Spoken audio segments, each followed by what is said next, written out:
My grandfather, and grandmother and elderly people. Uh, What kind of things did they know? well, I tell you, more or less, it's just Indian tales they'd heard about all. Oh, they was acquainted with the Indians. The Indians would come over here every once in a while, and well, they're pretty bad to steal. And if they got a chance, they'd steal your horse and take it back to North Carolina with them, or steal your cow, or anything they could drive off. They're pretty bad to steal. Did you ever see a panther? Uh, Did you hear panther tales?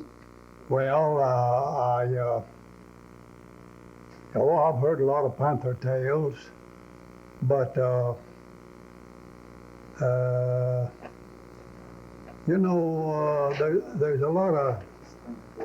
there's a lot of panther tales there was nothing to. They're just made up and told. And so, one Indian tale, there's 3 or 4 Indians come over here and they captured my mother's great grandfather. And they took him way back up the mountain there, way back up in there, something about Porter's Flat, and killed him and crammed him back in a hollow log. And they found him in a day or two. Now I reckon that was so. That was stole for the truth on the Indians. Huh? How'd you think? What's your name, sir? And where were you born? Me? Yeah. Oh, I was born up here in Greenbrier, on the right-hand fork of the river. What's your name? Ownby, Clon Ownby. They call you Clon? Yeah. Now to begin with, what happened? I know you've heard of all the bills that used to be up there in the Greenbrier. They called one of them this and that, and they all had a nickname, So they all had to have a nickname, because if you just got talking about Bill Whaley, they wouldn't know who you was talking about unless you called him by his nickname. So before I come along, my mother she said to my father sometime before I was born, she said, I hope we choose a name for him that where he won't have to have a nickname.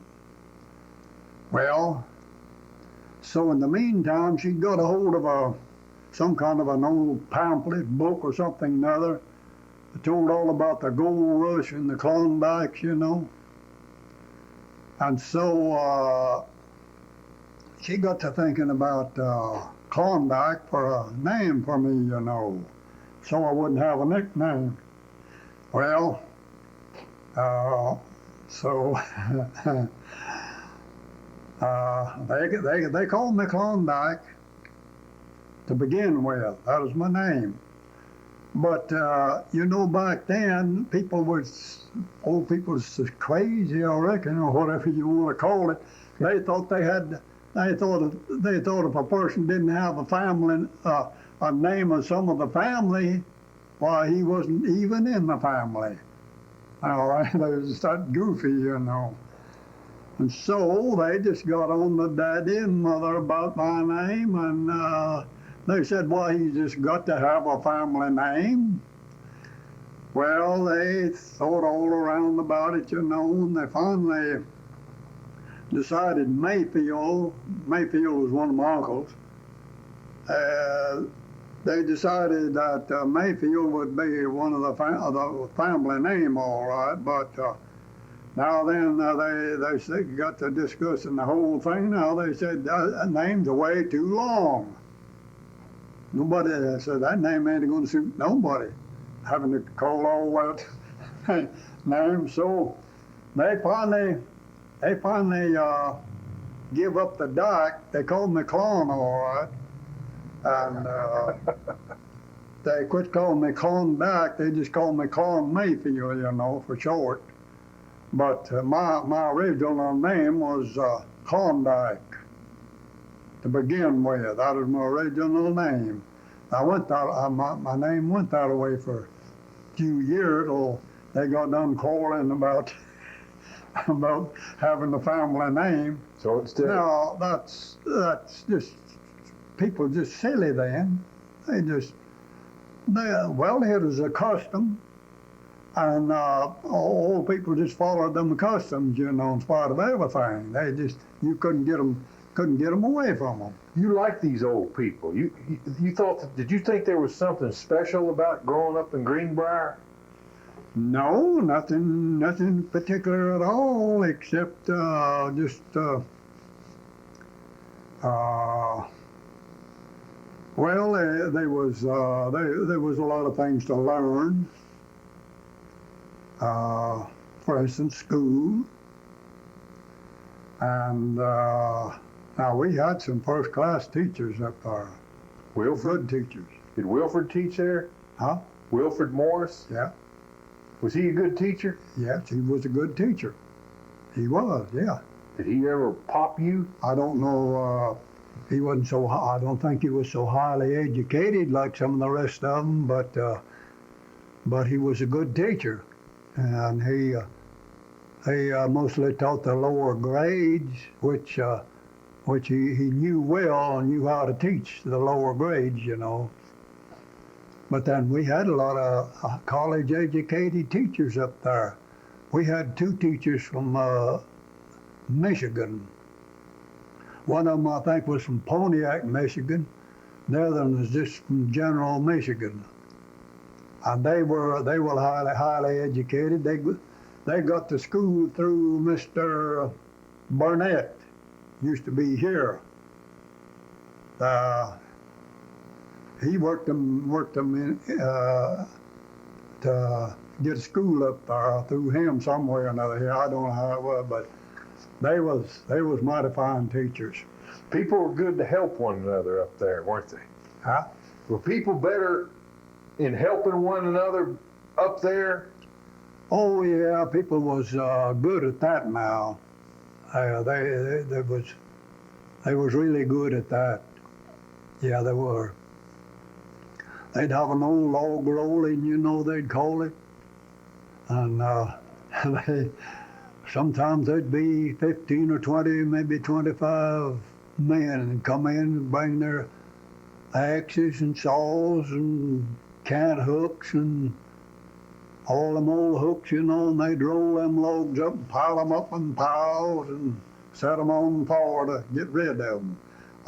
There was an awful lot of good logs burnt up there. It ought to have been sawed into lumber. You were a lumberman, weren't you? Yeah, in a way, yeah. Were there many big trees left to cut when you were coming up? Oh yeah, there was quite a few big trees left. You remember some big ones? Yeah, there was some big ones too, but they was mostly oak and trees like that. Now, bigger part of the big poplars. Well, there was quite a few big poplars left. And there's still a lot of them up there in the woods yet too. But well, I know you wouldn't want to hear this story about a park naturalist that come up there. I'll tell it, and you can leave it out of your script.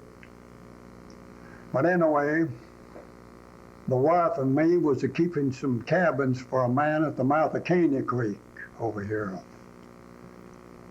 And there was a preacher from a church somewhere in Ohio. He had a membership of 1,500 members. And so he come to Gatlinburg. I looked all around Gatlinburg everywhere, and he finally come back down there. We just had some old cabins. he finally come back down there and said, I've decided I'm going to stay with you and spend a week with you. I told him we'd be glad to have him and his wife.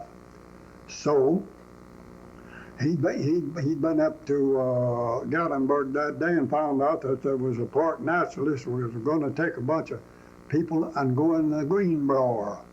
And, well, he wanted me to go along with him. He said, I'll ask you a lot of questions outside of the park naturalist. He said, we'll not have much to do with him, just let him talk.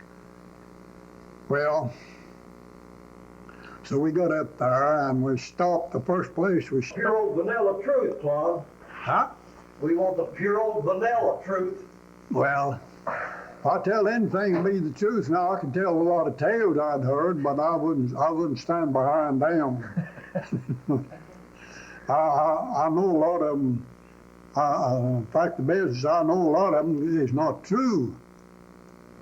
Old Indian tales and panther tales and one thing and another like that. Now, his grandfather, what's his name's grandfather? Oliver. Oliver's grandfather, he was an awful hunter. Hunted the bigger part of his life. And he'd come to our house every once in a while through the fall of the year. My mother would fix him up a bunch of rations, and he'd go up the river somewhere. He had a camp built up there. I believe they called it Porter's Flat, and he'd go up there and stay by himself. Well, so my grandfather had a bunch of young Schultz running around the house there, and one night one of them got to hollering, carrying on, and they come to find out that a panther had caught one of them and had it about killed. They didn't kill it, but it had it about killed before they run the panther off. Well, they sent after Uncle Jim, they called him, that is Oliver's grandfather. They sent after him and his dogs. Well, he come on up there as quick as he could get up there and put his dogs on the panther's track and run it around it in a hollow there about a couple of 300 yards above the house. And the dogs got so close onto it that it finally left the ground and climbed. And Oliver's grandfather slipped up there and got close enough to it. Most of the time they'd jump out, you know. If they seen you coming or you get up too close to the tree, the panther would jump out and run off. Well, he slipped in somewhere or another. He got around a ridge, and there's a lot of small pines standing on the ridge, and he eased around there somewhere or another and got close enough to where he could see the panther good. And of course, there's a dead shot when they'd shoot them old rifles. Why, they'd usually kill. He just shot it out and killed it. And that was the last panther tale that was told in Greenbrier. And he's supposed to kill the last panther that was killed in Greenbrier. What year was that? Yeah? What year was that? Well, that was before I was born. I'd say that was in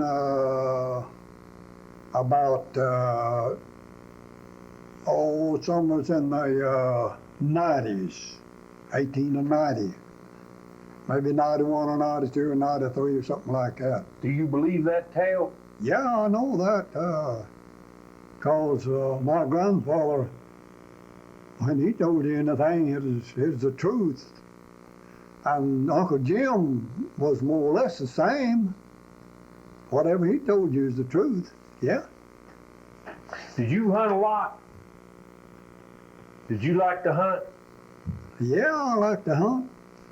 I spent a night of hunting, day too, for that matter. But I tell you, I got into too rough a hunting, suit me. What do you mean? Well, I got in the bear business. Did you ever have some trouble with the bear? There was 3 men bear trapping in Greenbrier one season up there. one summer season. Well, the three of them caught 9 bear that summer. And every time one of them would catch a bear, I don't know, they'd send after me to go help them. Somebody had to have nerve enough to get close enough to bear to get with a hind leg a lot of the time. And there wasn't hardly one person out of 1,000 do that. And that's your job, huh? Well, part of the time it was. You catch them alive? Yeah. Oh, yeah. Would you trap them or kill them? Oh, we trapped them, brought them in, and put them up in the pan, and fattened them like hogs. How did you do that? You catch them in a live trap. What would happen then? Well, catch them in a lot. The way they had their traps fixed, they had grabs on their traps. A chain about so long. It was a short chain, about 3 foot long, I guess. 2.5 to 3 foot long. Well, they had a set of grabs. One grab was turned like that, and another one was turned a whole lot like that, except they set off like that from one another.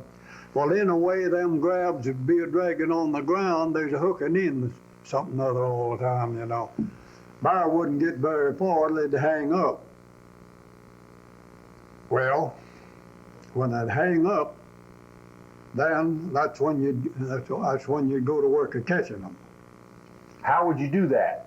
And that depended altogether on what foot they got caught in. If they got caught by a hind leg, you was into it. But if they got caught by a front leg, you had a little better advantage. Hind leg. Their whole long legs and body and one thing and another, they've got a long swipe where they're caught by a hind foot. But if they're caught by a front foot, they usually jerk themselves down right quick, you know. Bear is strong. Oh yeah, strong, and there's a lot of people see one walking around, they wouldn't think about them being as fast as they are, but they're just about as quick as a cat. How strong are they? They're strong as they can be. Did they kill many horses and cows? I only